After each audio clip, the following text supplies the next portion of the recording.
কল্পনা করুন, আপনি ট্রেডিং ডেস্কে বসে আছেন। চারদিক নিস্তব্ধ, কিন্তু ভেতরে চলছে তীব্র উত্তেজনা। চার্টের আলো জ্বলছে, দাম ওঠানামা করছে, মনটা কখনো আশায় কখনো ভয়ে টলমল করছে।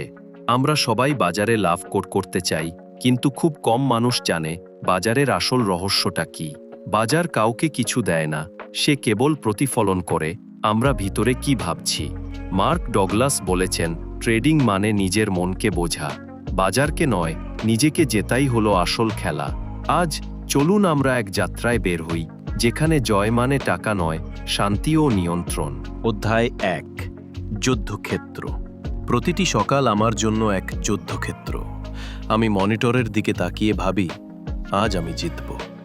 কিন্তু মিনিট পেরোতেই মনে প্রশ্ন জাগে, যদি হেরে যাই? ভয় আর আশা দুটো টানছে দুই দিকে। ভয় বলছে বিক্রি করো, নইলে সব হারাবে। আশা বলছে অপেক্ষা করো, দাম আবার উঠবে।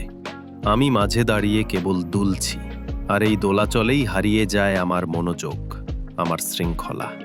মার্ক ডগলাসের কথাটা মনে পড়ে, তুমি যতক্ষণ না তোমার আবেগকে চিনবে, ততক্ষণ বাজার তোমাকে নিয়ন্ত্রণ করবে।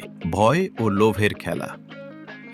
ট্রেডিং করার সময় আমি বুঝেছি, ভয় ও লোভই আসল শত্রু। যখন দাম বাড়ে মনে হয় আরও উপরে যাবে, যখন দাম পড়ে মনে হয় আরও পড়বে, আর এই ভাবনাগুলোর মাঝেই আমি সিদ্ধান্ত হারিয়ে ফেলি। কিন্তু একদিন বুঝলাম, বাজার আমাকে ফাঁকি দিচ্ছে না, আমি নিজেই নিজেকে ফাঁকি দিচ্ছি। বাজারের প্রতিটি ওঠা নামা আসলে আমার নিজের মনের প্রতিফলন। আমি যত অস্থির, বাজারও তত অস্থির মনে হয়। আমি যত শান্ত, বাজারও যেন সহজ হয়ে ওঠে। বাজার কখনো তোমার শত্রু নয়, এটি কেবল তোমার প্রতিচ্ছবি। Mark Douglas. অধ্যায় ৩, ক্ষতি। পরাজয় নয়, শিক্ষা। একদিন বড় ক্ষতি হলো, মনটা ভেঙে গেল। ভাবলাম, আমি কি ব্যর্থ? কিন্তু ধীরে ধীরে বুঝলাম, এই ক্ষতিই ছিল আমার আসল শিক্ষক। কারণ প্রতিটি ক্ষতি শেখায় কোথায় আমি নিয়ম ভেঙেছি, কোথায় আমি আবেগে ভেসেছি। ক্ষতি মানে বাজারের অন্যায় নয়, ক্ষতি মানে নিজের অচেতন ভুলের প্রকাশ। মার্ক ডগলাস লিখেছেন, একজন সফল ট্রেডার ক্ষতিকে পরাজয় নয়, তথ্য হিসেবে দেখে। তাই আমি শিখলাম, ক্ষতি মানে নয় আমি হারলাম, বরং আমি বুঝতে পারলাম। অধ্যায় ৪, সম্ভাবনার মানসিকতা। ট্রেডিং মানে নিশ্চয়তা নয়, সম্ভাবনা। প্রতিটি ট্রেডের ফল অনিশ্চিত, কিন্তু সম্ভাব্য। আমি এখন জানি, আমার কাজ হলো সম্ভাবনাকে সম্মান করা, না যে ট্রেডটা জিতবে তা অনুমান করা। ১০০টা ট্রেডের মধ্যে কিছু হারব, কিছু জিতব, কিন্তু আমি যদি নিয়ম মেনে চলি, দীর্ঘমেয়াদে আমিই জিতব। Think in probabilities, not certainties. Mark Douglas.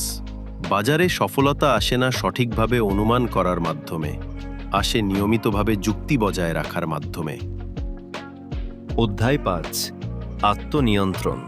শৃঙ্খলা মানে নিজেকে দমন নয়, বরং আবেগের দাসত্ব থেকে মুক্তি।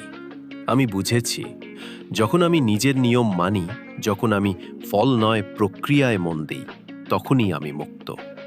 একজন শৃঙ্খলিত ট্রেডার জানে, বাজারকে নিয়ন্ত্রণ করা যায় না, কিন্তু নিজেকে নিয়ন্ত্রণ করা যায়। এখন আমি প্রতিটি ট্রেডে আগে ভাবি না লাভ হবে কিনা, আমি ভাবি আমি কি আমার নিয়ম মেনে চলছি। আর ঠিক তখনই আমি হেরে গিয়েও জিতি। অধ্যায় ৬, অন্তরের শান্তি।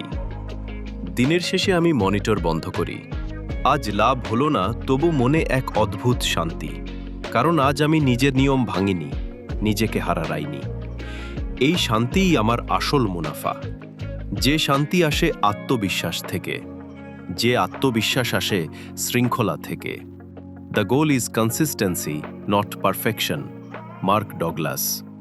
আমি আর পারফেক্ট হতে চাই না, আমি কেবল স্থির থাকতে চাই। সমাপ্তি, মুক্তির পথ।